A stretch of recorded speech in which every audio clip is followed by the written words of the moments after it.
The plane suddenly lost a section of its fuselage mid-flight. An FAA panel is blasting the aircraft company. Amid new problems with Boeing's 737 MAX, where was the oversight to make sure the most critical pieces were there?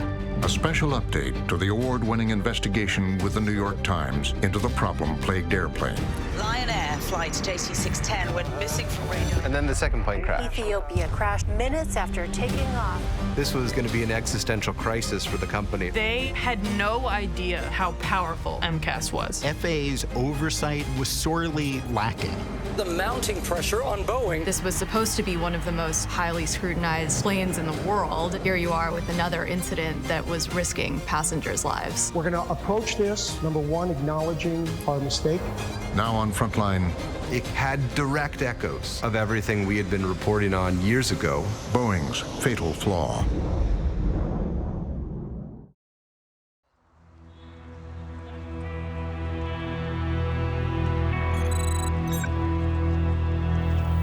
On the morning of October 29th, I was woken up by a colleague who alerted me that a Lion aircraft crashed. He said it's the MAX, and I was surprised because it was a new aircraft. My company provided the air data for aircraft flying around the Jakarta area. So I went to the computer and looked at the data. It was immediately apparent that, okay, something was wrong. The plane went up to about 2,000 feet, just over a minute after takeoff. And the plane had a bit of a dive. And then the plane climbed to about 5,000 feet. But then at 5,000 feet, the plane was fluctuating up and down. And then the plane just started diving. It just didn't make sense. You don't see planes diving on departure. I was baffled. Why did it go down?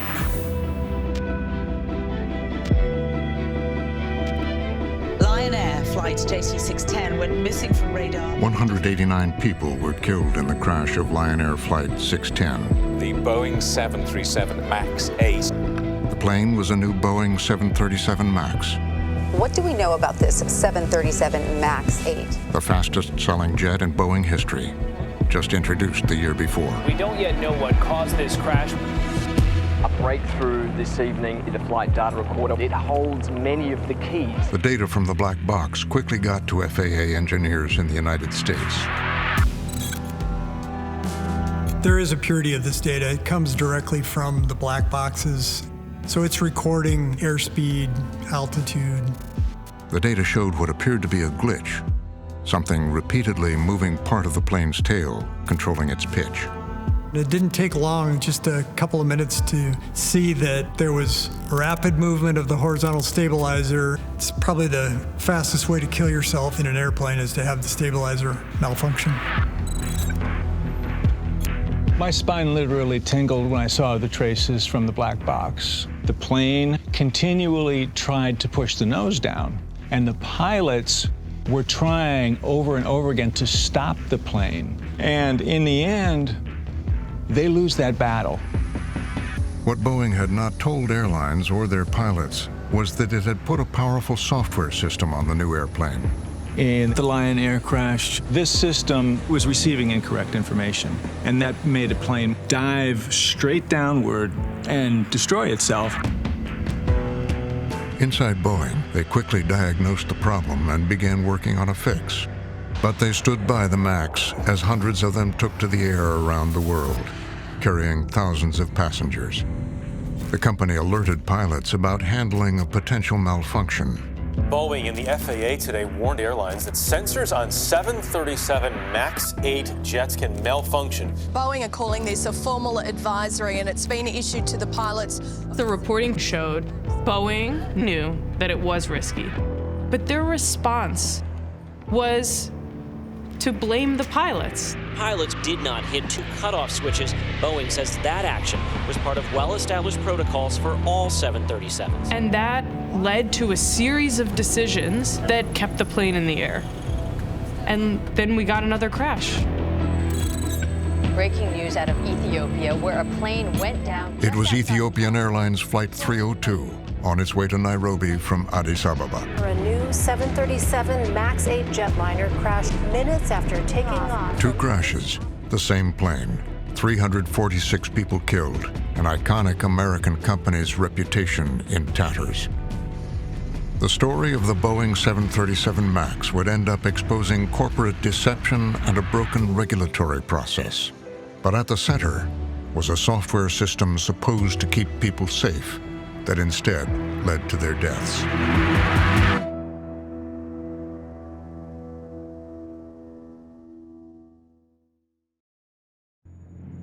Black boxes from the Ethiopian crash have been recovered. It's the second disaster within 5 months involving the Boeing 737 MAX. That's the same kind of aircraft that crashed back in October in Indonesia. 157 people, including passengers and crew members on board, all dead. The first thing you get to see at the site is a very big hole. And then to only imagine this is the place that they were last alive. We learned that there were no survivors on the plane. And then our objective was to go and bring my daughter's body home. Now you're in close proximity, you're able to see the fine details, you're able to maybe think these are personal effects belongs to Carol, my sister, or my mom, or this bone, whose bone is this?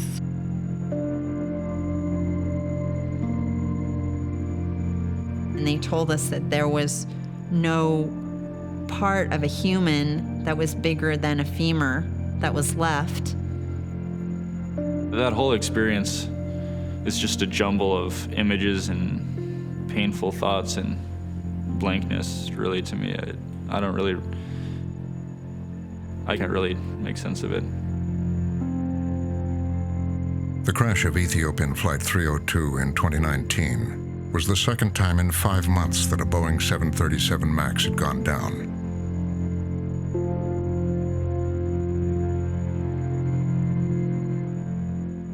As families gathered at the crash site, across the world, reporters at the New York Times were investigating what had been going wrong with Boeing's new commercial jet.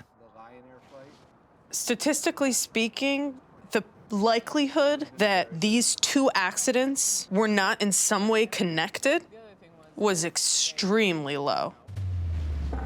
And it suggested that there was something going on with the plane, and obviously we were determined to find out. It was clear from the get-go that Boeing was in full crisis mode.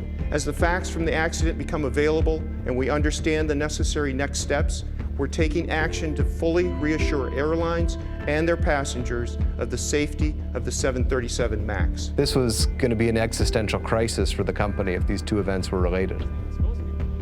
China grounds the plane first. Other international regulators ground the plane. Then the European Union grounds the plane. But in the U.S., the FAA says it's not grounding the plane. Boeing and the FAA all were saying that they were sort of waiting for the facts before they rushed to judgment and grounded such an important new plane. But for months, the Times was reporting there was something wrong with the 737 MAX itself. The software system that pilots had not known existed. The Maneuvering Characteristics Augmentation System, or MCAS. The function of this previously undisclosed system was to save the plane when it believed that the plane might go into a stall and fall out of the sky. And so this system was designed then to sort of take over the stabilizer and push that nose back down in case the pilot gets in trouble. Then, a major setback for the company. Radar showed the 2 planes' flight patterns were eerily similar. Days after the rest of the world had reached the same conclusion, they finally grounded the plane. For the New York Times reporters, all the signs pointed to MCAS. We knew that MCAS was the beginning. We knew that we needed to start with this system. This was a really problematic software system in the way it was designed. Okay, well, then how the hell did it end up in the plane this way? Boeing declined to be interviewed for this film. In a statement, the company said safety is its top priority, and it has worked closely with regulators, investigators, and stakeholders to implement changes that ensure accidents like these never happen again. This story really begins in 2011. The 2011 Paris Air Show officially opened Monday. Boeing and Airbus had been going head-to-head for at least a decade. But Airbus had been quickly catching up and really nipping at Boeing's heels. It's the best air show ever for Airbus in terms of aircraft numbers sold. In 2010, Airbus introduced the A320neo, a more fuel-efficient version of its stalwart A320. The A320 is the direct competitor to the Boeing 737. Airlines wanted an airplane that was more fuel efficient than the airplanes then in service. Airbus chose to re-engine the A320 into what they called the Neo, the new engine option. It's a record 200 orders for its A320neo. It was one of the fastest selling programs of aviation history. And it placed enormous pressure on Boeing to respond. Boeing, frankly, was caught flat-footed. Within a couple of weeks, Airbus and American Airlines have the preliminary workings of what would become the first deal for American to buy Airbus planes in more than a decade. Gerard Arpey, the CEO of American Airlines, calls Jim McNerney, the CEO of Boeing. So it's a courtesy call at this point, just letting their longtime supplier of airplanes know they're going to go with the competition. And that is essentially a dagger in the heart of Boeing. And within 48 hours, Boeing had decided to pull the trigger on launching the re-engined 737, which later became branded as the MAX. From the very beginning, from its birth, it was marked by competitive pressure.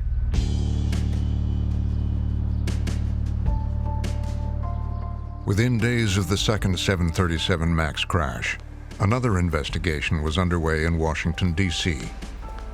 We started getting information in from whistleblowers, from people, both current and former FAA and Boeing employees. Doug Pasternak was leading a congressional investigation. This is his first interview about what he found. As soon as the second accident occurred, we started our investigation, and our focus was on the design, development, and certification of the MAX. We got hundreds of thousands of pages of documents from Boeing. One of the things that really struck me from speaking to a lot of Boeing employees was that they were so excited to go to work at Boeing. Boeing is a tremendous engineering company and a technical marvel, but almost without failure, they point to a degradation of that mindset, and that safety suffered as a result. Looking backwards, I think you can clearly see the trajectory to tragedy along the way at Boeing. Boeing publicly said the MAX went through a deliberate 6-year development process. But in their first stories, the New York Times reporters found insiders who said that Boeing executives had been putting the pressure on to design the new 737 quickly and cheaply.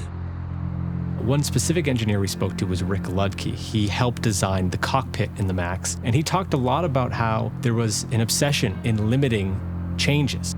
This program was a much more intense pressure cooker than I'd ever been in. The company was trying to avoid costs, minimum change to simplify the training differences, and to get it done quickly. That put what had happened in the context of this broader corporate narrative. Yeah. Speed was what they seemed to desire. There was a lot of decision-making that was somewhat arbitrary and didn't involve as much of what engineering considers healthy debate. The challenge to the Boeing designers was that any designs we create would not drive any new training that required a simulator. In his recorded interview with The Times, Ludke said Boeing management was so determined to avoid the expense of new training, they made a bold promise. Sales had made a commitment with Southwest that for any airplane they delivered that had a new Level D differences training, Boeing would pay the company $1 million per every airplane delivered. If the MAX required simulator training, it would rebate Southwest $1 million per plane. And there's that incentive. That's why it was so important to Boeing that pilot training be kept to a minimum. All of this comes out of trying to give airlines the most fuel-efficient version of a plane that they can spend as little money training their pilots on. That meant Boeing had to do a number of things to make this plane fly like the old one. And that was because the MAX had much bigger engines on it to make them more fuel efficient. But because the 737 was a 50-year-old airplane at this time, practically, when it came time for Boeing to put those engines on the wings, the engines were so darn big, they had to mount them further forward on the wings. They were testing in this wind tunnel, and they were discovering the plane was handling just a little bit differently. But they didn't even have a plane built yet, so this wasn't, happening in real flight. This is something you have to fix. And they leaned on a system that they had used once before in a military tanker. It was designed as a system on the plane to really just smooth out the way the plane handled. It was MCAS. It was designed for these extremely unusual maneuvers, situations that hopefully the plane would never get in. And to prevent the nose from getting too high, the system would move the stabilizer on the back of the plane to push the nose back down. But inside Boeing, there were early signs of trouble. One of the first documents we found was from November of 2012. A Boeing test pilot was flying the MAX in a flight simulator and trying to respond to an activation of MCAS. And that resulted in what he described as a catastrophic event. It showed that if that had been in real life, he could have lost the airplane. They realized from that moment on, even a Boeing test pilot may have trouble responding to MCAS. The company kept quiet about the simulator experience and appeared to have discounted the test results. Still, in the following months, some Boeing employees suggested simply removing all references to MCAS from training manuals. Boeing, from almost the very beginning, realized the significance of MCAS and the significance MCAS would have on pilot simulator training. If we emphasize MCAS as a new function, there may be a greater certification and training impact. Recommended action: investigate deletion of MCAS nomenclature. What that meant was that if they said MCAS was a new function, the FAA was going to scrutinize it a lot more. Boeing told Congress it kept the FAA informed about MCAS's development and final configuration. But Boeing has a complex and close relationship with the agency that oversees it. The airplanes are part of the story, but so are the regulators.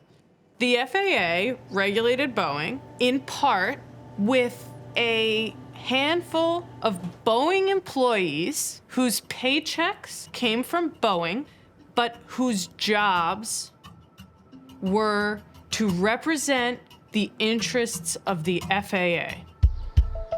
It's a decades-old arrangement known as delegation. that allows federal agencies to give oversight powers to the companies they regulate.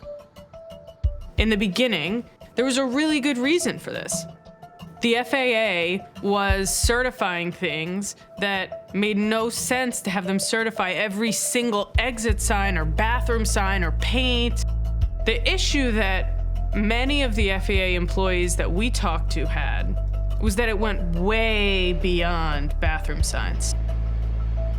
Over time, Congress passed laws that pushed the FAA to hand over the responsibility for more and more tasks to the company, to Boeing. With this level of delegation between the company and the FAA, it became hard to understand who was working for who. In the design of the 737 MAX, many things would be delegated to Boeing. That included MCAS. Under the impression that this was a relatively benign system, the FAA agreed to delegate it, as is the custom with the FAA and Boeing. And that's what happened in this case. It handed it over.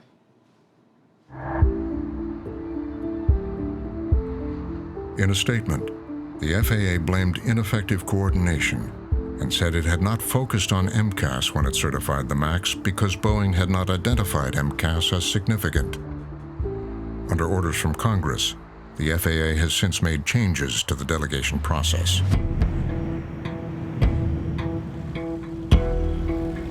After years of going through design and development, the 737 MAX prototype was rolled out of Boeing's Renton factory for its maiden flight. Ed Wilson is in the cockpit. He's the new chief pilot, and he takes off. And let's just take a listen as this airplane gets ready for its very first takeoff.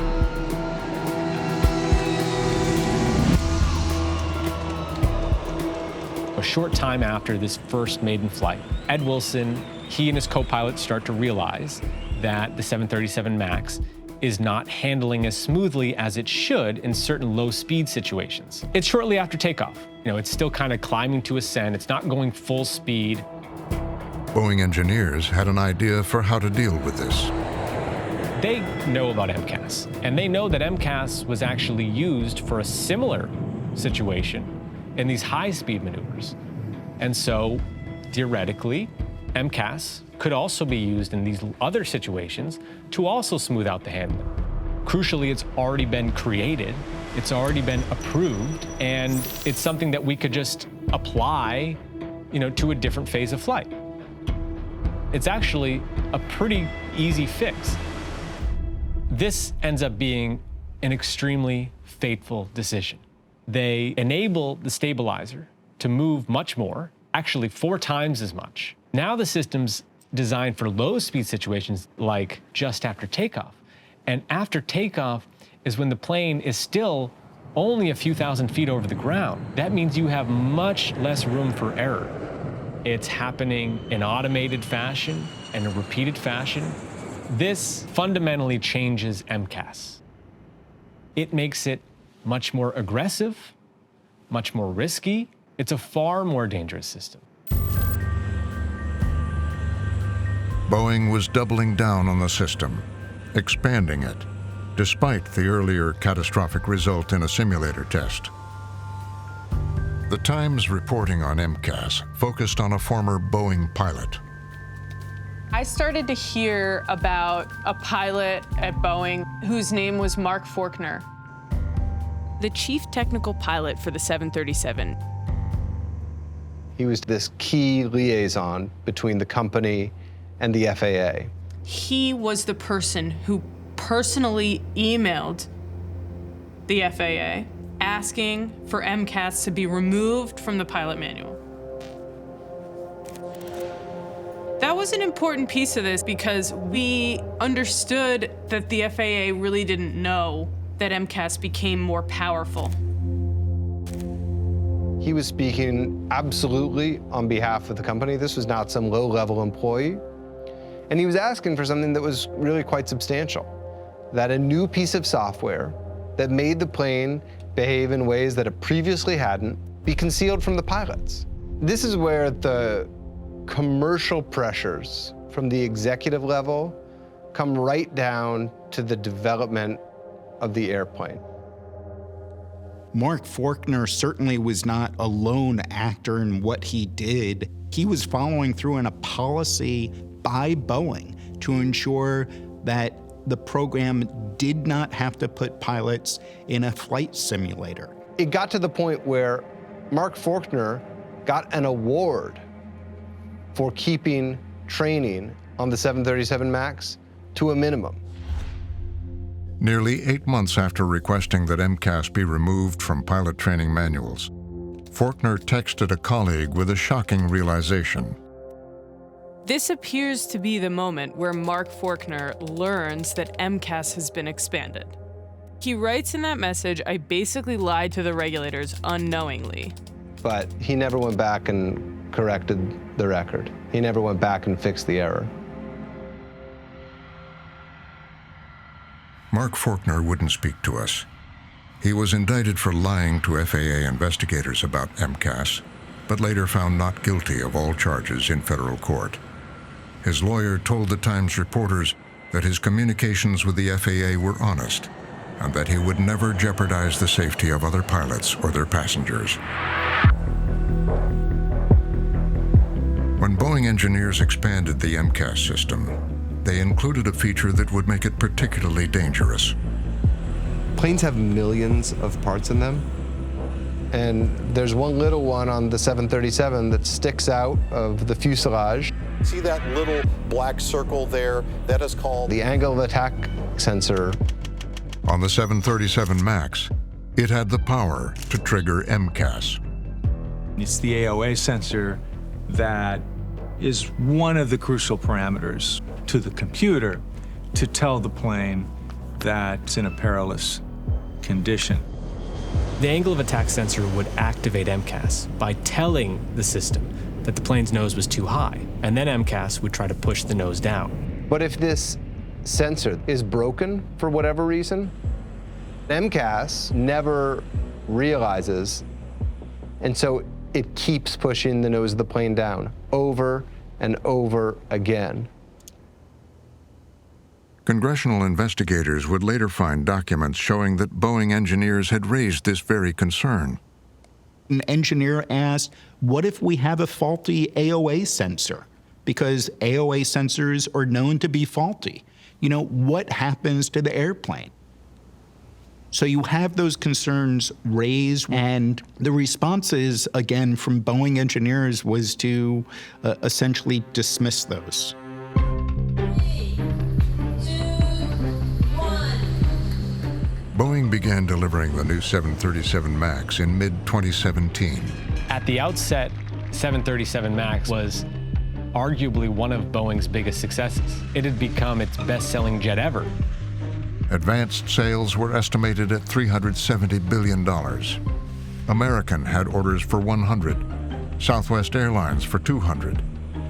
Boeing had focused especially hard on selling to developing markets in Asia, where Lion Air's parent company became the first customer to fly the 737 MAX, signing an agreement worth more than $20 billion. Airlines loved it. There was a years-long waiting list to get one. But Boeing's signature new jet had a fatal flaw. Breaking news, the search for wreckage is underway after a passenger jet with 189 people on board crashed. A Lion Air Boeing 737. A nearly brand new Boeing 737. Investigators from the U.S. National Transportation Safety Board contributed to an analysis of what led to the Lion Air crash. Leading up to the Lion Air accident, the angle of attack probe itself was miscalibrated.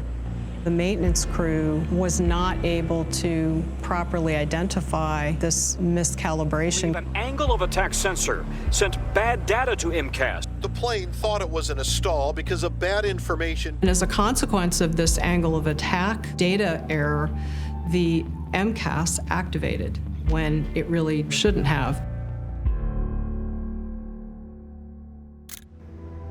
5 months later, almost the exact same thing happens halfway across the world. New 737 MAX 8 jetliner crashed today. Investigators say that flight had similar problems to the Lion Air crash. Once again, the angle of attack sensor is malfunctioning. But there is this question now about systems within the aircraft. If MCAS hadn't been on those planes wouldn't have crashed. It's that simple.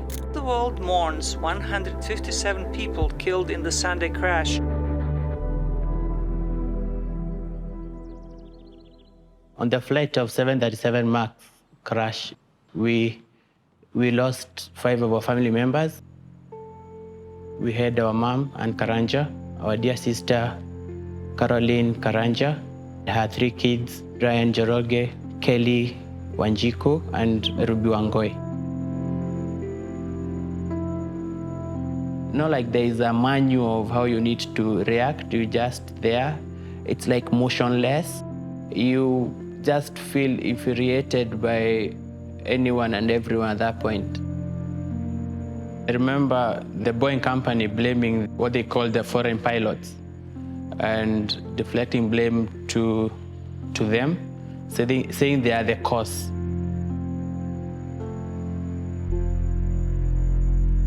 All of us at Boeing are deeply sorry for the loss of life in the Ethiopian Airlines Flight 302 and Lion Air Flight 610 accidents. Boeing CEO Dennis Muhlenberg latched onto findings that inexperience and lack of training were part of a chain of events that led to the crashes.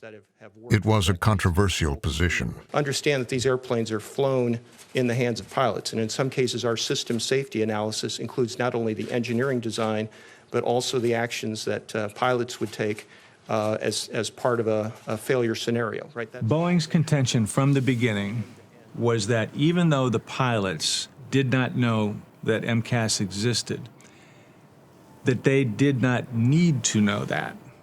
And in some cases, those procedures were not completely followed. So, Boeing believed that the pilots should have been able to realize that it was very similar to a runaway stabilizer situation. Runaway stabilizer is an aviation term for a malfunctioning stabilizer. After the Lion Air crash, Boeing had issued a directive to pilots to be aware of this possibility and told them what to do if it happened. When that part of the tail was not acting the way that it should be, you take manual control of it. The pilots could have stopped their roller coaster ride by turning these 2 switches off. To shut off power to the stabilizer, you stop it from moving on its own. And then you start cranking a wheel in the cockpit that literally will manually move the stabilizer back to where you want it to move. The issue was, were there things happening inside the cockpit that might have made that harder to do? That's what we were asking. When we finally got the preliminary black box data from the Ethiopian crash, we called up Dennis Tazier, an American Airlines 737 pilot, and sent him the data, and we read through it together. My mission was to provide them, I'm in the cockpit, I see what's happening now. So we walked through each line, and I had no idea what was in it. I knew that the crew had an experienced captain and a lesser experienced first officer. We go second by second through the few minutes of this flight. Going through the steps that the pilots had taken and saying, yep, I would have done that. Yep, I would have done that. And as soon as they lifted off the ground, all these different alerts started popping up. The airspeed was unreliable, the altitude was showing unreliable, there were alerts related to that. But they bring the gear up and they continue to climb out. 2 minutes into the flight, based on faulty data from the AOA sensor, MCAS kicked in and began pushing the nose down. And I have very clear memory of noting a time mark where the first officer is quoted as saying, "Stab, trim, cutout switches," which takes the weapon away from MCAS, which is what Boeing told us to do. And I have to confess, I probably swore. I said, the kid got it right. That kid got it right. What had happened was the pilots did do what they were supposed to do. They had cut the electricity off. Don't think. They hit these switches, and they tried to take manual control. The first officer is reaching to this large wheel on his left, and that's the manual trim wheel, and trying to turn it. It's like lifting up a 10-ton bucket of cement out of a deep well. Problem was, at that point, the plane was going so fast that even after they took manual control, they could not physically get the plane to right itself. They shouldn't have been going that fast. Too low, terrain. And they're continuing to accelerate towards the ground. The ground is approaching them. Then, with no apparent recourse, the pilots reached for the stabilizer switches. I'm yelling into the cockpit. Don't do that. But I don't know what they're facing. Caution, terrain. MCAS was reactivated. MCAS says, hey, I'm back on. Here we go. Zzz. And now the airplane is in near full nose down trim, and you can pull back forever. And there's not enough metal in the back of the airplane to make that airplane come up to a nose up. Terrain, terrain. Pull up. Pull up. Pull up.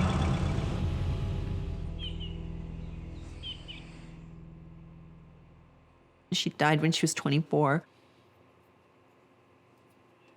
It's unbearable that she's not with us. And the only thing I can do is try to prevent this for other people.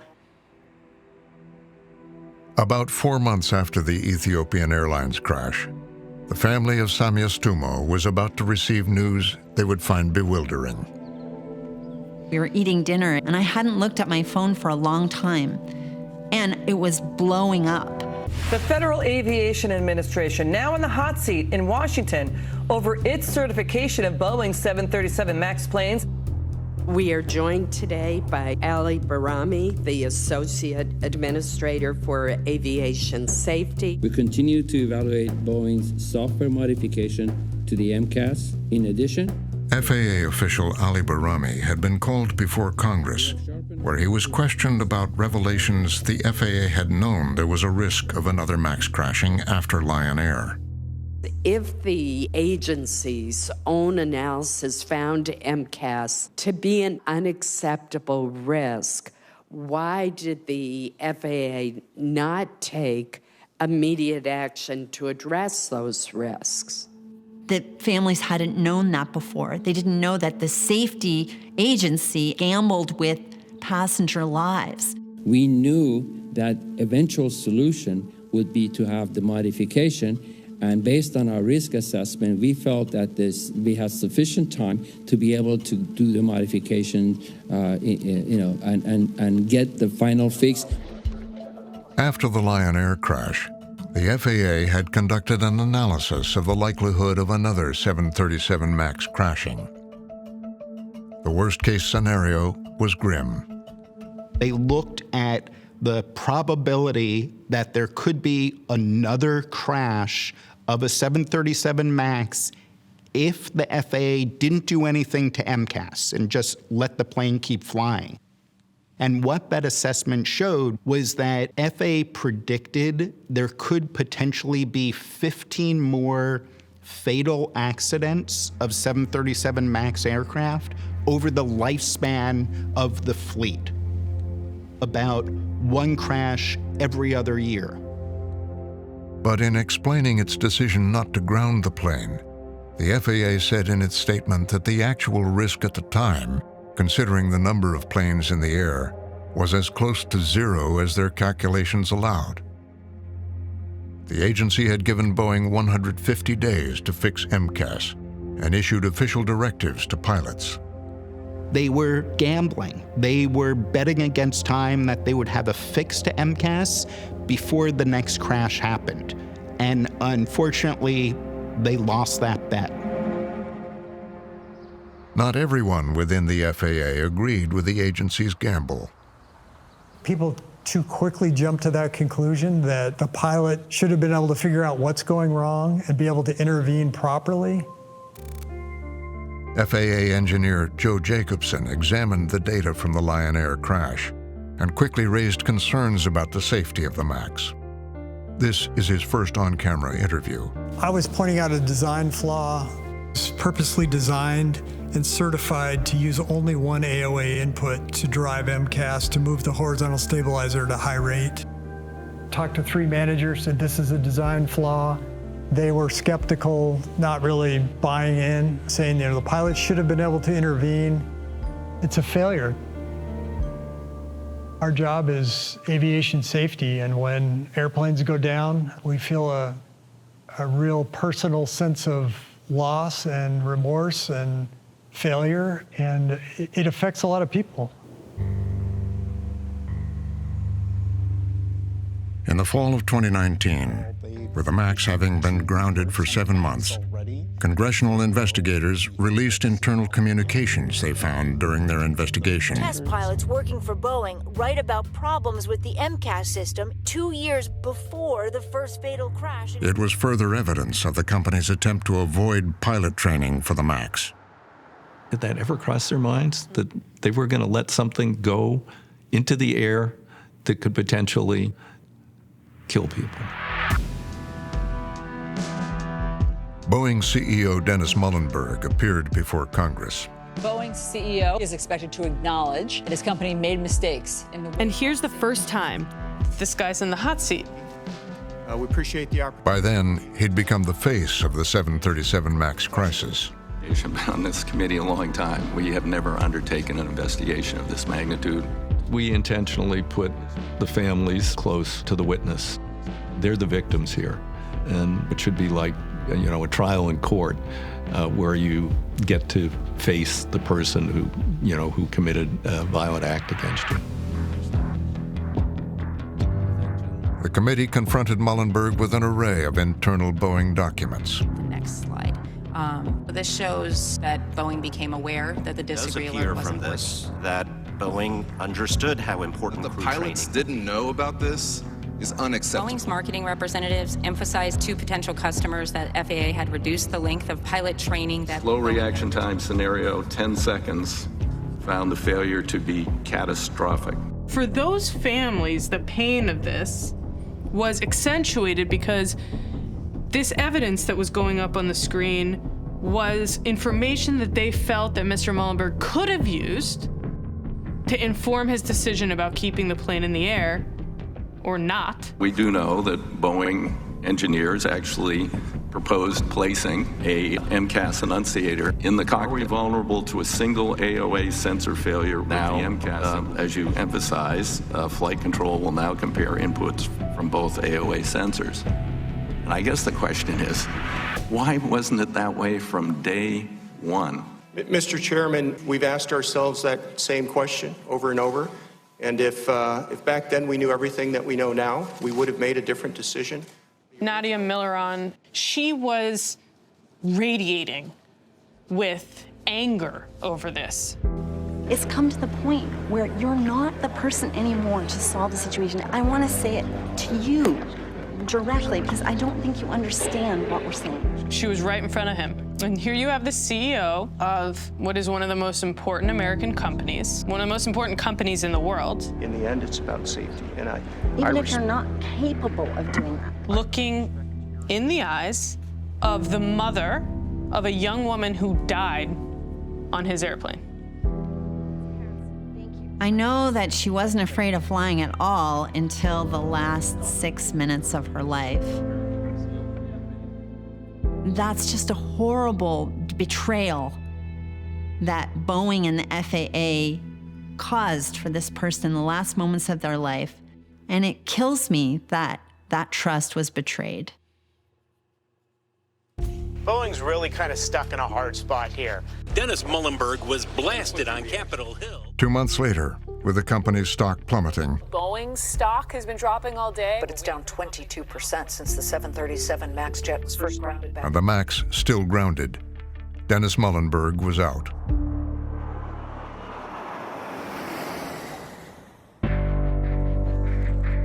In March of 2021, families gathered in Washington, D.C. for the second anniversary of the crash of Ethiopian Airlines Flight 302.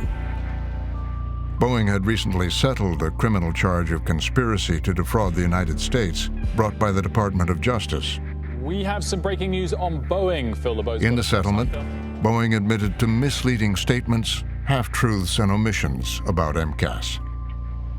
It agreed to pay $2.5 billion, $500 million to the families of the victims, and most of the rest to compensate the airlines. After 20 months of being grounded, the 737 MAX was approved by the FAA to fly again.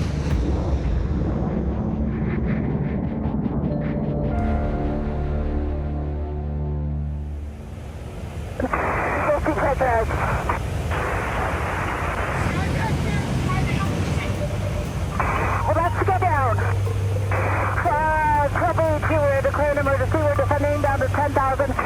We have 177 passengers.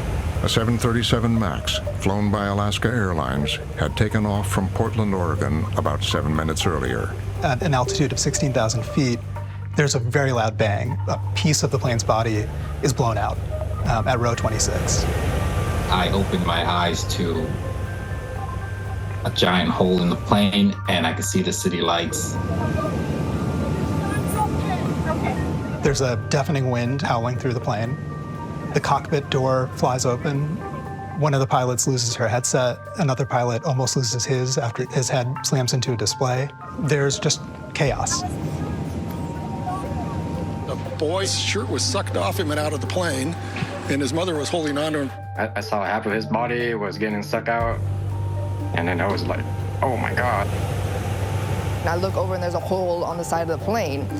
And in that moment, I'm just like, oh God, I'm gonna die. Yes, we are emergency. We are depressurized. We do need to return back to, we have 177. The plane was able to make an emergency landing back in Portland. But the incident resurrected concerns about Boeing and the MAX. We were very fortunate we didn't have a third crash on January 5th. We need everyone to remain seated with their seatbelt fastened right now. Joe Jacobson has continued to monitor the MAX since retiring from the FAA in 2021. Alaska 1282 could have very easily been a fatal crash. Higher altitudes, some passengers may have lost consciousness. Pilots could have lost consciousness. This time, the FAA immediately grounded similar MAX 9s so that each plane could be inspected. Hundreds of flights are canceled across the U.S. Boeing 737 MAX 9 out of service, now forcing grounded around the world. I honestly wasn't surprised when I saw the news. It had direct echoes of everything we had been reporting on years ago as we tried to unpack what happened during the MAX crisis. At the New York Times, a new team was picking up the reporting on the MAX and what it meant for Boeing. The real bombshell moment comes in early February when the National Transportation Safety Board releases its preliminary report on the incident. What the NTSB's report makes clear is this was a problem on Boeing's factory floor. This was Boeing's problem. The NTSB focused on a piece of the plane that replaced an unused emergency exit called a door plug. Boeing workers had failed to install 4 bolts that secured it to the plane. The company later said it had no documentation of the work.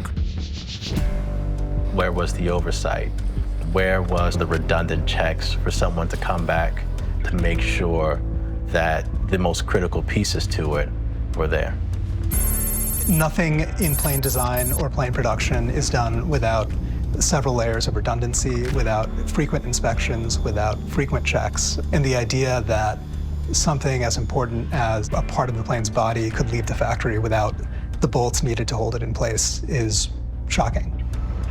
This was supposed to be one of the most highly scrutinized planes in the world, and here you are with another incident that was risking passengers' lives.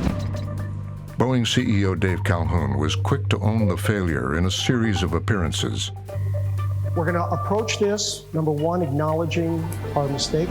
I want everybody on every airplane to know that Boeing owns it. Boeing is accountable for what happened.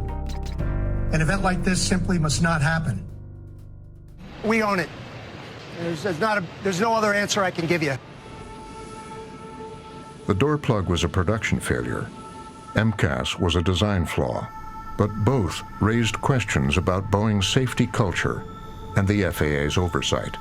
The shocking thing about the MAX is the sheer number of problems, design problems, manufacturing problems. Joe Jacobson is now working with families of the victims of the 737 MAX 8 crashes to bring other safety concerns to the FAA. And this is after, the supposedly most comprehensive recertification in the history of aviation. I think what's most scary is that you have both kinds of accidents happening at the same company. That, to me, reveals a culture inside the company. I mean, I know we keep coming back to this word culture, but it's right at the root of what happened in both sets of accidents. In a statement, Boeing said it is dedicated to transparency, and it is implementing a comprehensive plan to strengthen safety and quality. Less than 7 weeks after the Alaska Air incident, the executive running the MAX program was out. In early March, the FAA said it had found multiple quality control issues with the MAX. The agency also released a report that found Boeing's safety culture has been inadequate and confusing. And now the Justice Department is investigating the company. Cultural change doesn't happen overnight, especially at big corporations like this. And it doesn't happen just because you got slapped with a fine. It's the product of millions of decisions, whatever it might mean in terms of lost profits that impact the share price in the short term. But if Boeing wants to get back to that place of grandeur where it was for so long one of the most important American companies, it's gonna take not 4 years, but it might take 14. More than 170 MAX 9s were grounded by the FAA after the Alaska Airlines incident. Nearly all are now back in service.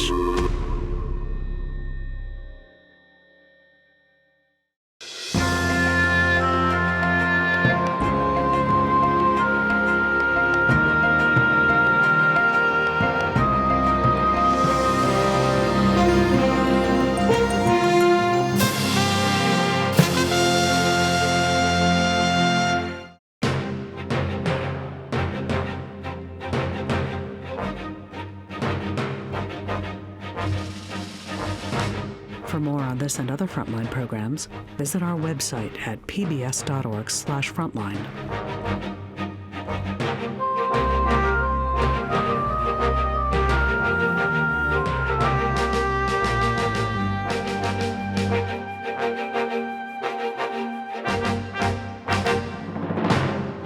Frontline's Boeing's Fatal Flaw is available on Amazon Prime Video.